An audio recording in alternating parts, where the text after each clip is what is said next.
Hi everybody, thanks for taking the time to look at this presentation. This is on the Algo 8201 Intercom door phone. As you can see from the pictures here, it is basically a stainless steel plate, plastic mounting, single button, speaker and microphone. The 8201 is a PoE powered wideband intercom door phone. Runs can use G711, G722 codecs. It is used for door entry applications in offices, classrooms, internal office communications, warehousing, anywhere where you just need a simple voice over IP intercom phone, which can actually control door locks. This is the unit you'd use, and it is outdoor rated. The 8201 is PoE powered. If you don't have PoE capability on your switches, you will need a PoE injector. It's a very compact little unit.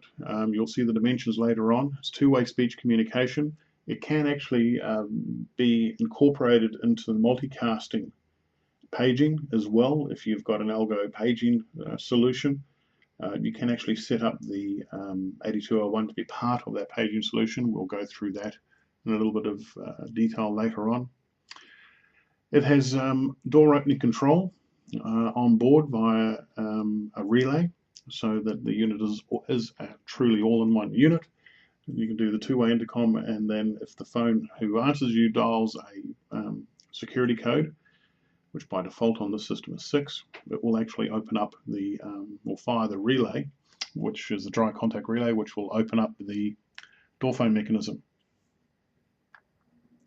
The device registers as a third-party endpoint, SIP endpoint, to hosted or on-premise UC and Unified Communications environment. Effectively, what that means is that it's a SIP-compliant unit. It will connect to pretty much any other SIP-compliant server, IP PBX, cloud-based system, etc. It's all NAT compatible, so it can work behind the NAT. And so it doesn't matter if you've got a cloud, if you've got a local IP PBX or a dedicated building SIP server. As long as it is SIP compliant, it's not encrypted or anything like that, or not proprietary, the Algo 8201 will work on it without any issues.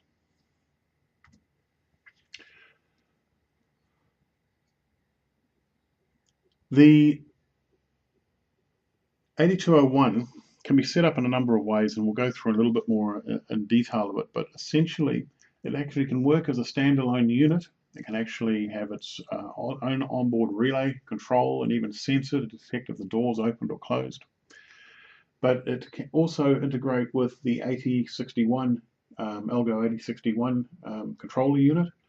And the purpose for that would be that if you wanted a more secure environment, so that you've got the 8201 intercom unit by the door, but then to unlock the door, you want a separate controller unit for the relay.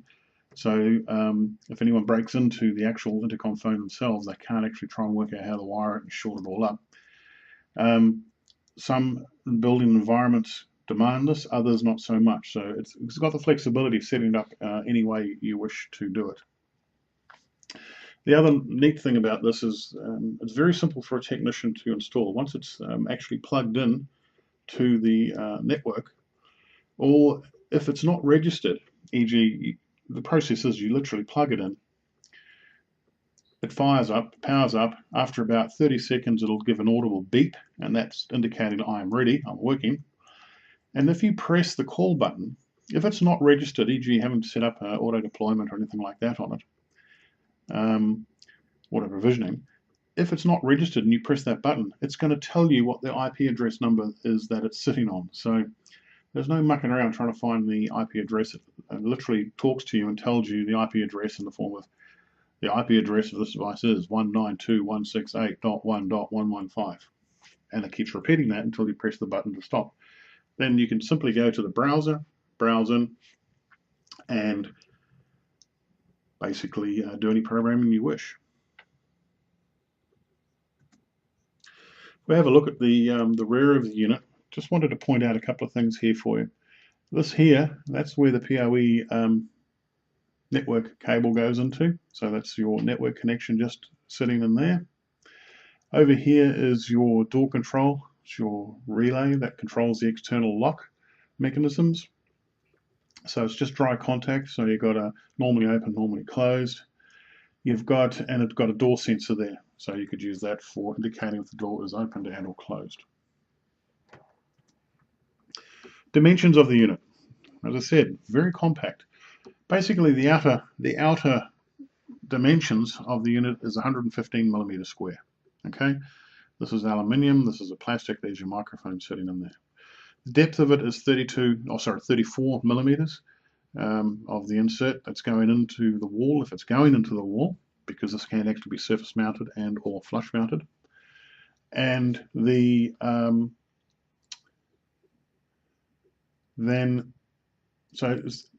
the depth is very 34 millimeters, so it's a low footprint, low cavity footprint.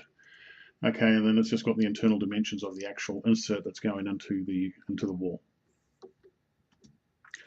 Here's two examples of how you can mount it. Now, pretty much everything comes all in one here. So this is your surface mount. You've got your surface mount gasket here. Put that against the wall. That stops any moisture and water getting in there. If you are going to mount it against a wall, just make sure you're not having a wall that's got running water down it. For example, if you've got like a brickwork in there and you've got like mortar cracks all going through here, this seal is not going to seal it. So you need to make sure that you don't want water running down against here. So just try to bear that in mind wherever you're putting it. You've got your surface mount bracket. You then have got your main assembly housing and the faceplate and literally cable plugs in. If you've got a door control, you've got two wires for the door control relays on it, and that's it done. For the flush mount, you basically need your flush mount brackets. So that is additional. Contact us for them. You've got your main housing assembly, and again the faceplate, and it just mounts in flush. Quite simple to install. Most commonly done would be simply using its surface mount bracket. Specifications. It's 0.4 of a kg. Audio codecs are G711A, G7U, and G722. It's got service or redundancy for primary secondary. If your main voice server fails, the Algo 8201 will roll through to a secondary. So Linux-based operating system, it's got the details there of the processors. Relay output, normally opened or normally closed. Maximum rating 30 volts, 50 milliamp. Relay output, normally open or closed, what we talked about. You program it via the web interface, HTTP, etc., blah, blah, blah. And it can also be set up via the HTTP to head off to a auto-provisioning server, so that you can actually pre-configure these if you've got a lot of them going into a site, and they will auto-provision with all the programming and SIP registration. And the three types of provisioning there, have a nosy through that. NAT's done, etc. Runs by, so the unit will run quite happily behind the NAT, so you can use it on the cloud environment. It gives you environmental specifications, pretty much straightforward, not too hot, not too cold type scenario. Negative 40, positive 40 degrees from our perspective, and of course humidity up to 95%, non-condensing. Okay, pretty standard for most of the things, and we've got our compliance specs, etc. If we want to have a look at how we would set it up, just as the simplest way to do it, just to use it as a door phone and nothing else. Doesn't have to open up doors, or just as an intercom for someone to call and let them in, but with no lock control. You would simply plug it into your network via a PoE cable. That heads off to the server. You'd program it, and you could tell it to ring an extension or extensions in your building, depending on the IPv6 that you're dealing. Or it can be simply the same setup for a cloud environment. So there's no special requirements for the 8201 to work on a cloud and or a local SIP server. It simply works. Only additional thing I could put to this diagram if I wanted to have the door control options on it, I could have two wires coming out of the 8201 going to the door control side of things via the dry contact relays just to trigger the door open. Or I can go for a little bit more complicated. Now, the previous example where we were talking about the door and using the onboard relay to control is probably great for a majority of the installations that are going in there. But some installations require a more secure control of the locking mechanism. Now, what we mean by that is that what they're worried about is that if I get a crowbar and attack this thing, tear open the unit and try and short the wiring for the relays, I could, in theory, open the door. By using the 8061 controller, which is this unit here, which is another Algo unit, standard off the shelf, we can have the 8201 trigger an unlock code, and it will go to the 8061, which will then fire a relay which is on board itself. Now, the purpose for that is, so if we look over here on the right, we've got our 8201 here directly connected to the network. It's not connected in any way to the lock mechanism. This is all the independent lock mechanism here. Here's your 8061, which is also an IP device, so it's connected to your network. And what that does is we call the person, they say, yeah, no problems, open up the door, but it doesn't open up anything on the phone. It basically triggers the relay in the 8061, and that's how the door opens. Quite smart. Okay, so that's all there is for the sales side of things. There is a sales and technical combined. The technical combined one goes into the web browser. If you'd like to have a look at that, feel free to have a look at the combination presentation. We've got this kind of combination, and we carry on going into the browser side. Apart from that, thank you very much for your time. Thank you.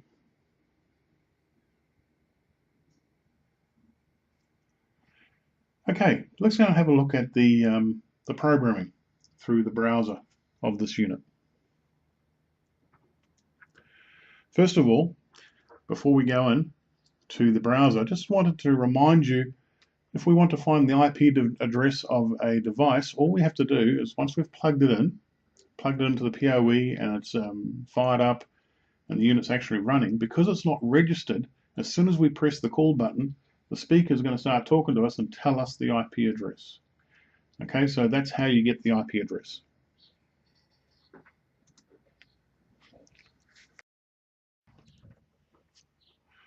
Okay, so now we're into the programming. So all we had to do here was enter our IP address that the 8201 gave us, and this is your main login page. Now, default tells you what the default password is, so we're just going to go in here and log in. Algo. I'm not going to save it, and here we go.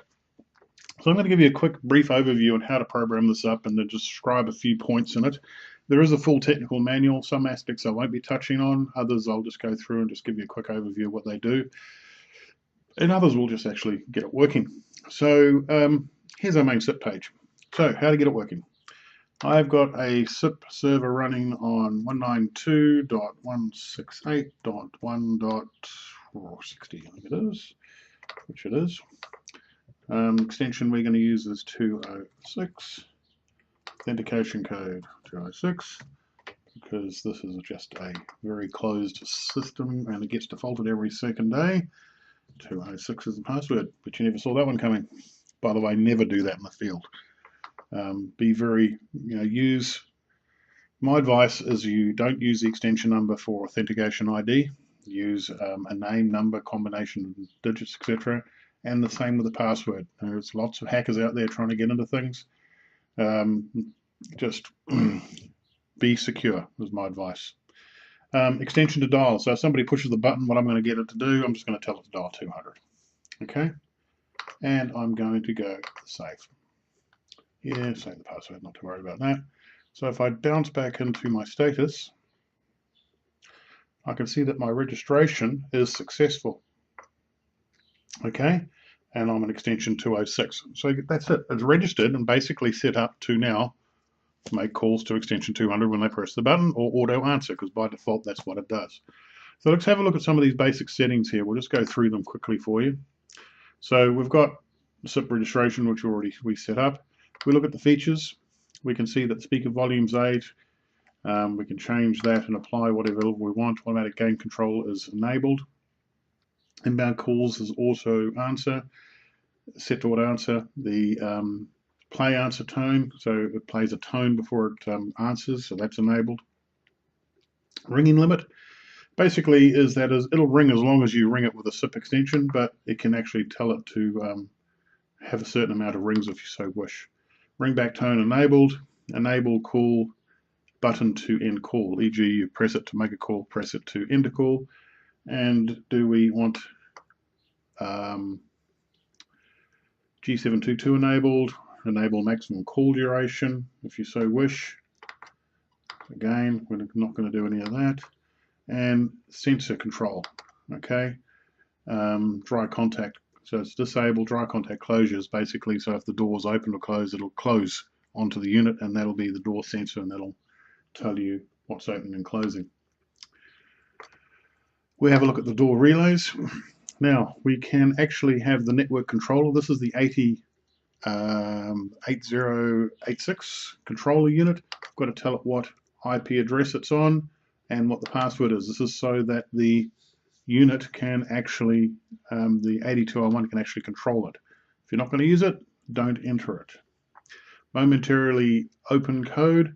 So if I ring an internal extension, for example, I answer and I want to open up the door, it's been told to ring dial 6, opens it, but it can be a 1 to 4 digit code. Duration, it opens it up for 3 seconds by default. Open latch code, this is quite handy. These are codes that I can actually ring the door phone and then dial the code, and it'll actually open the latch, e.g. keep the lock open by using the relay, or closed, and then I can close it as well. So during business hours I could open and close it manually if I so wish. In a door environment, the door controllers will probably also set up a timetable themselves to do that. That's my experience with them in the past anyway. Tone lock tone is disabled. Local controller is local call is the door control. Okay, so that's just that. Let's set up to the multicast. Now, multicast. What on earth do you want multicast for on a door phone? Well, because it's an Algo, we can now also integrate with the Algo paging systems, e.g. the 8301 paging controller. We could use the 8180s if we've got an 8180 set up, and we can set up the zones. So we could actually, through using the paging, we could actually have the paging coming out the door phone.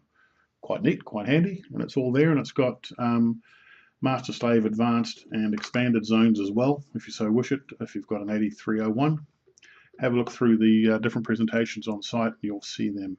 Okay. Additional features, push to talk. I'm not going to go into this, but it's to do with Polycom phones. If you're dealing with Polycom phones, it has Polycom push to talk compliance. More information in the manual on that one. Kick into advanced, we can set up our DHCP or static IP. We've got VLAN if you want to run on VLANs, and also the differential services for QoS, etc. The admin side, you can change the password, change the name of the device when it's broadcasted across the network, or you're looking for it using the Algo scan software. Introduction page, on or off. The web interface timeout, quite a long timeout by default, 1 hour, but we can shut it down to 5 minutes. Okay, so just lock that one. Got your log levels here, web interface protocols, etc., etc. Okay, I won't go into great detail of them. The time, well, we can set it up to be pretty much country Pacific and whatever you want it to be. I don't know, let's head back up here somewhere. Where are we going to be today? We could be in Australia and Hobart, for example. It's not a great issue. And or we can simply sync with the browser. Sync with the browser, now the time is set. Okay, but otherwise then you enter your NTP server, whichever you're going to use, and away you go. Provisioning, as I said earlier, these units can be set up via provisioning server. DHCP option 66 will set a static, download methods, etc., etc. There's a separate document that goes into this detail. 90% of these are probably going to be deployed manually, but if you're a telco and you want to set these up so they're no-touch deployment, we can organize that with you. Just contact us. Different tones that you can have going when you call the phone. You can have a play with them later. We've got advanced IP using your outbound SIP proxy and your redundancy if you so wish it. Okay, so you click into there and you start getting into your different redundancies and all that kind of carry on. Advanced multicast, we sort of covered off already with the multicast, so we won't go too much into that. Let's click into the system. We can back up and restore. We can export the configuration, import the configuration. We can reboot and we can upload firmware, etc. Okay. We've got system log information. We can download to text and view. Credits basically is telling you a little bit about some of the functionality. It's going to be a bit slow bringing it up, but it will. There it is. It's going to tell you a bit that it's Linux and it's where it's using its different tones. So if you want to have a read, go for it. And then about tells you all about what version software you've got, hardware, etc. Okay, so that's pretty much the technical side.